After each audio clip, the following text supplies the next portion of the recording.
अक्सर लोग dry fruit को इस्तेमाल करने का सही तरीका नहीं जानते। 3 ऐसी गलतियाँ जो आपने ड्राई फ्रूट खाते हुए नहीं करनी। नंबर 1, अक्सर लोग ड्राई फ्रूट रात को इस्तेमाल कर रहे होते हैं। बादाम, अखरोट, पिस्ता ये बहुत अच्छी चीज़ें हैं, लेकिन अगर आप रात को इस्तेमाल करेंगे तो आपका वो भारीपन का एहसास रहेगा और मैदा ख़राब हो सकता है, आपको गैस, जलन का एहसास हो सकता है।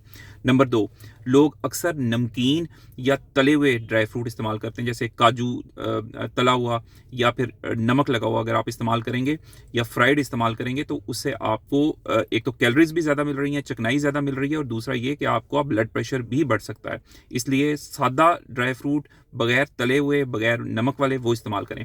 नंबर 3, अक्सर लोग इसको ड्राई फ्रूट को सोचे समझे बगैर दूध के साथ मिला के इस्तेमाल करते हैं। ड्राई फ्रूट को अगर आप दूध के साथ मिला लेंगे तो आपको गैस और बदहज़मी की शिकायत ज़्यादा रहेगी। इसलिए जिन लोगों को मैदे का इशू है उनको दलिया या दूध के साथ ड्राई फ्रूट मिलाने से इज्तनाब करना चाहिए। और चौथी बात, ड्राई फ्रूट को हमेशा मुनासिब मिकदार में इस्तेमाल करें। अगर ज़्यादा खाएंगे तो इससे वजन बढ़ सकता है। वैसे ड्राई फ्रूट एक सुपर फूड है, इसको ज़रूर इस्तेमाल करें लेकिन मुनासिब मिकदार में। अगर ये मैसेज अच्छा लगा है तो कमेंट्स में यस लिखें।